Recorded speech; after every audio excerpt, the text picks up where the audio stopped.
Jens, det her det er i vores forløb om at undersøge dels metaller og salte, og i det her forløb, eller det her forsøg i hvert fald, der kigger vi nærmere på salt og saltets evne og nogle af de egenskaber, det ligesom har. Vi har i det her forsøg et lille bæreglas, som I kan se herover. I det bæreglas, der har vi noget, der bare ligner vand, men det er faktisk bare saltvand. Det vil sige, at vi har taget lidt salt, vi har opløst det i det, og så for at lave den her saltvandsopløsning her. Fordi vi skal prøve at se, jamen, hvad kan salt, når det ligesom er, når det ligesom bliver opvarmet i en saltvandsopløsning. Fordi vi har en bund, som brænder på hernede, og det gør, at de her saltioner, jeg vil sige, de kommer til at arbejde endnu hurtigere dernede, og, altså i vores bæreglas. Og det gør, at vores saltvand, når det bliver en lille smule opvarmet, altså vil det også blive bedre til at lede strøm, så vi skal prøve at se, om det ikke er det, der skal ske, eller det, der sker.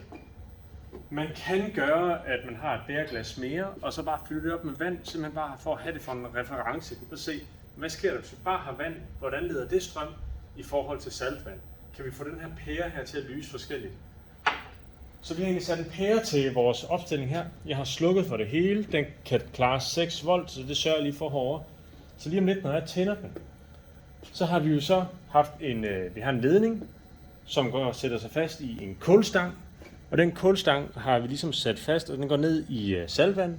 Og så har vi en anden kulstang ved siden af, og meget vigtigt det er, at de ikke rører hinanden, så man kan se, som går op ved siden af. Det vil sige, at strømmen den skal altså gå igennem den her vores saltvand for at få den her pære til at lyse. Og når varmen kommer på, så er det, at det skal kunne blive endnu bedre leder. Så det kunne man også gøre. Man kunne også prøve at lave en opløsning uden varme, for at se, om man kan have den her forskel her. Vi prøver at tænde for det her. Giver vi den lige lidt gas. Vi kan se, at pæren lyser allerede, og hvad står den på herovre? Den står på 4 volt. Prøver vi at skrue lidt op. 6. Så ved vi, at der er så strøm i vores system her. Og saltvand, det kan faktisk godt lede strøm. Og man kan lige prøve at sørge for, at de her stænger de ikke rører hinanden. Så lige så snart, at mine kulstænger de rører hinanden, så lyser pæren lige en lille smule mere. Så man skal lige sikre sig, at den ikke gør. Og lige nu der er ikke noget, der rører hinanden, og så lyser den også svagere, end når de rører hinanden. Fordi når de ligesom rører hinanden, så må det jo være, så er det jo bare en helt almindelig forbindelse her. Og til det her forsøg også, det som I burde prøve, det er, når vi undersøger saltets egenskaber, det er jo smeltet salt, altså det, eller opløst salt. Det som I skal prøve, det er også at prøve at tage noget salt, bare helt almindelig salt, og så prøve faktisk at lave præcis det samme opstilling, så smider bare de her kulstænger ned, bare en bunke salt, for at se, jamen kan det lede strøm? Og så kan man have en snak om det. Det burde ikke kunne lede strøm, fordi at når man ser på salt, så skal man forestille sig sådan en gitter.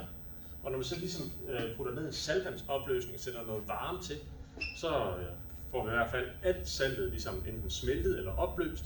Og det gør, at det her gitter her, det ligesom bare bliver sådan en masse med salt. Og det gør, at de her molekyler kan bevæge sig rundt imellem hinanden. Og det gør, at salt i fastform det ikke kan lede strøm, og det gør, at salt i saltvand eller en opløst saltmasse, som vi har her, det kan godt lede salt. Men I skal prøve begge ting, og så skal I prøve at notere det skema, vi ligesom har lagt under den her video.